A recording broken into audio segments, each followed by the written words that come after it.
Hey everybody, Once Bitten here with a battle report. So this is my Empire of Sonnstahl army versus Dwarven Holds in a 2,500 point game. So my opponent in this game was my teammate in the mega battle that we had. It's my last battle report. He's changed his list a little bit, but for the most part I'm somewhat familiar with the kind of stuff that he's been taking in his list and how they work, and hopefully vice versa. Matter of fact, my list is exactly the same. I didn't take the time to redesign it. Kind of excited. This guy and his good friend are new fantasy players in the area. I don't think they're that new living here, but they haven't been part of the scene. I think they are recovering Warhammer 40K players, and they want to get active in our tournament scene. So I was certainly very happy to oblige and excited to have some fresh blood in the area. So starting on the right, he's got 2 units of clan warriors, hand, weapon, shield. He likes putting throwing weapons on them. The one on the left has a bunch of 3 characters in there. Purely because of the synergies they provide, and I'm not sure I'm clear on all the synergies that these bring to him, but he's got his general, which is a king on shield bearers. I know this guy is hard to shift, really hard to wound him, and he of course has good leadership. He's got a Thane in there, and this is not a BSB, just a Thane, but he has the Holdstone clan leader, whatever upgrades those are. He's got a runic smith, and you see between those 2 units he's got a cannon. I was telling him the line of sight rules are such that this cannon actually can be behind his lines and can see over him just fine. So I think in the future he might be deploying a little bit differently. On the other side of that unit is an organ gun behind him with the crew. He has a master engineer standing there. Then he's got a unit of deep watch, 20 of them, and he's got his battle standard bearer in with these guys. Got another cannon. Then he's got some marksmen. Let's see, guild crafted. I think these have crossbows. Behind them is a steam copter, and to the left he's got the unit of seekers. So yeah, it's obviously his army is not completely painted, but if you look at the models that he has finished, like the king on the shield bearers, it looks pretty sweet. I'm kind of excited to see the how his army progresses over the next little while. So facing him, so my opponent he wanted to make sure he had first turn, so he deployed first. So I deployed in reaction to him. So in the corner I have a cannon. I've got in bus formation a unit of heavy infantry with halberds. It looks like they're facing left. They're not. They're in bus formation facing forward. And I've got a spellcaster with them. He's a level 1 Lore of Light. And then I've got a prelate on the altar of battle. He's got protection from cannons. The first hit is automatically ignored. He's got a 4 ward save. He's got the thing where you switch stats. And he's got a great weapon. So I kind of like this build. I think I kind of stole it off the internet. But it's kind of survivable enough without trying to do every little thing with him. Next to that is an arcane engine with foreseen. Then a unit of the Imperial Guard with great weapons by battle standard bearers in there, as is another level 1 Lore of Light. So what that means on the altar of battle is it has a bound spell that's going to be strength 4. But you're going to get +2 to wound, so it's actually pretty good against war machines if I can get up in range of them. Behind him is an Imperial Rocketeer. Next to it is the Empire of Sonnstahl's version of the volley gun. I've got a unit of cavalry. There's a mortar behind him. A unit of Knights of the Sun Griffin. Some light infantry with handguns. Some more Knights of the Sun Griffin, and then a unit of light infantry with crossbows. So I have each of those different war machines because I'm still testing out, see which ones I like, and I'm actually kind of liking these Knights of the Sun Griffin in units of 3. They're kind of like a really heavy chaff. They can't do everything, but right now I'm feeling them for having a certain role in the army. So I love these shots. Just kind of a look down the lines. There's that, and we go to Dwarf turn 1. So he moved up relatively aggressively.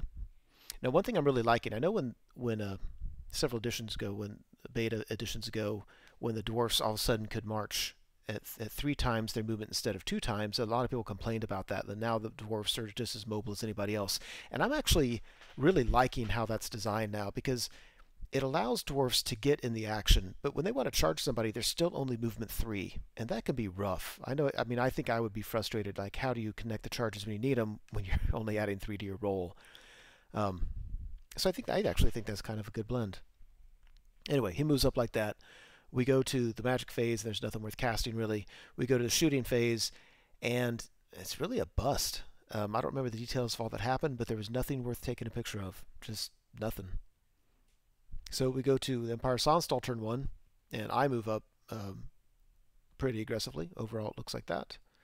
We go to the magic phase, and at the altar of battle, I get that spell off on his rightmost cannon, and he uses the spell of devouring. So it goes off, but I can't use it again the rest of the game. I'm like, oh, okay, that's fine.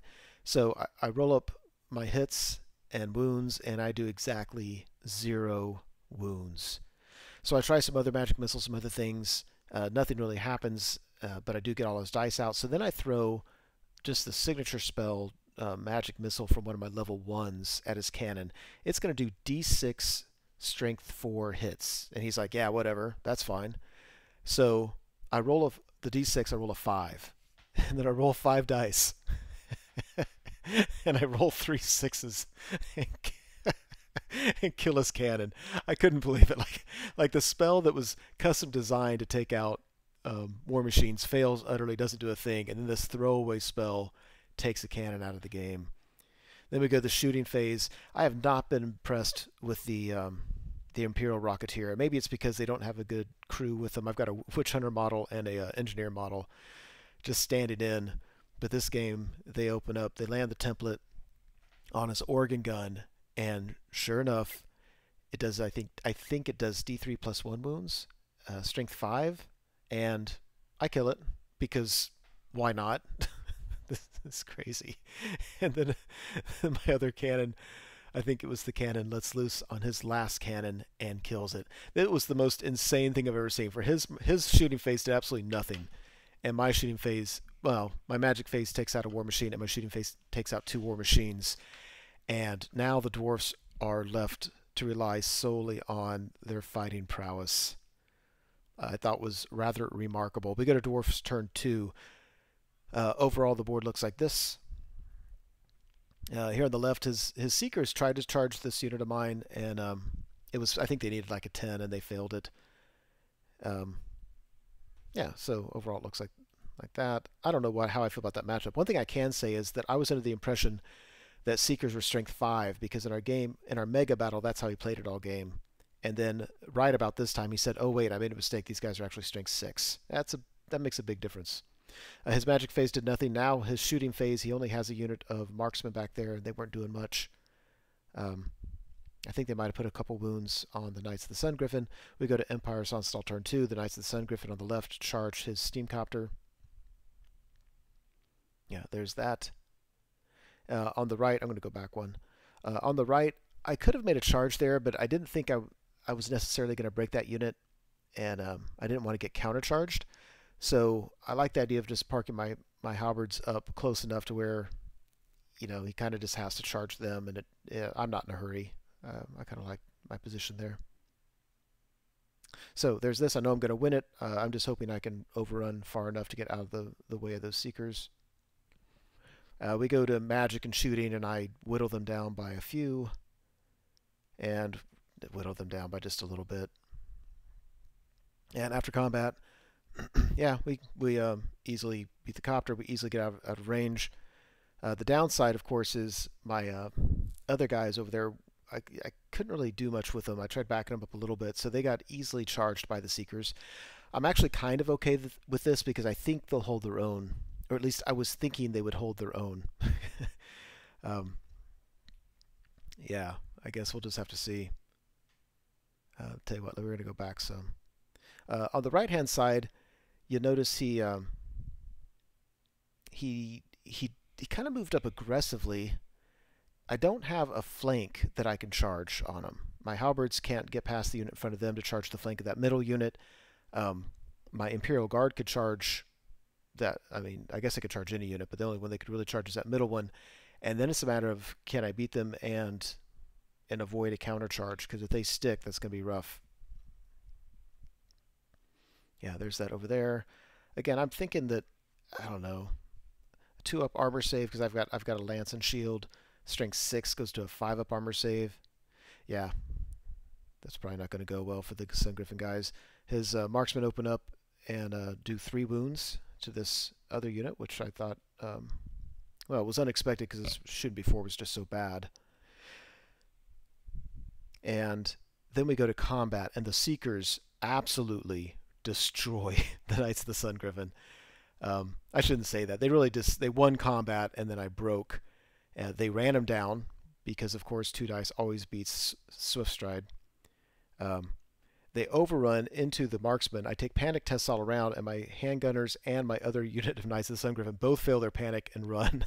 and that unit all of a sudden just go poof. My left flank is just, everybody's running in disarray. I'm actually not worried about it. He'll destroy these crossbows, and then he can reform, and then I've just got a bunch of shooting just to throw in his face. It's not a good place to be if you're a dwarf without armor over there. So we go to Empire of Sonnstahl turn 3. Yeah, I just kind of rearrange the knights on the left, and otherwise we go all in on the right. The unit on the right, the halberds, I'm not worried about that. I think I'm going to win that. I'll either win it now or I'll win it eventually, and there's no risk of a countercharge, so I think I'm okay. The other combat, I think I should be good. I mean, I've got 2 chariots in the flank. I've got, you know, my elite troops in his front. I think I'll be okay. But if he sticks and I get countercharged in the flank, that's going to make things dicey. Luckily, though, the Imperial Guard have the bodyguard special rule, and my battle standard bearer is not in combat, so he can't be targeted. So these guys are going to be stubborn 9 or 10 rerollable for a while. So even if I got countercharged, I mean, it would be a bad situation, but I would at least stick around for a bit. Go to combat over here, and yeah, I mean, what happened is exactly what I thought would happen.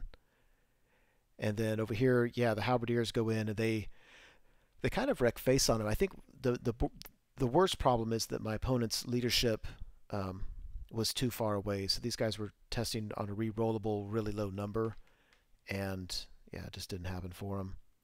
And then we go here, and yeah, I underestimated what my troops would do. They just wrecked face. I think my opponent, these dwarfs, got to strike before the Imperial Guard did, and they just really didn't do much. I think they only did a couple wounds. They're only strength 3. I've got a 4-up armor save. You know, I did a bunch of wounds before into combat anyway. Overall, it just wrecked them. So they fled. I pursued with everything and caught them, so that's a fair amount of points.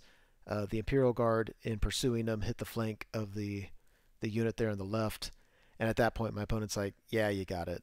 I think the unit on the left has the hold stone. No, this one in front of me is the one that did. This unit in front of me had everything going for it, and God, they just wrecked face.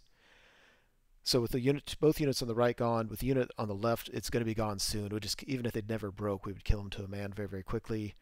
His Seekers were going to get shot to death before they did anything. It was just a good time to end the game. So my honest impressions playing this game were from the moment we deployed, I was looking at the dwarf list thinking, there's got to be something going on there, because it just doesn't seem like they have much on the board. Or at least I felt like I had so much more on the board. So I don't know. I'll throw this out there for people who play with dwarfs, or maybe who play against them a lot. Maybe if they want to throw some advice out of what they think needs to happen with the dwarf list, or the way he played. I mean, it certainly didn't help him that his shooting got taken out so early. But then again, this is only turn 3. I mean, how much was his shooting going to do? Yeah. So anyway, that was a fast one for the Empire of Sonnstahl. You'll see these armies playing again in the near future, and I think my opponent will go through a learning curve, getting transitioned from 40k to the 9th age, and I think, well, I'm interested to see how it's been here. Thank you so much for watching the video. I truly hope you enjoyed it. As you know, YouTube has a variety of functions you can use to interact with videos such as this. You can like or comment on the video, you can favorite it, you can share it, and of course you can subscribe to the channel. And I encourage you to do any or all of those things as a way of interacting between viewer and producer. As always, I appreciate your patronage on the channel and wish you all the best.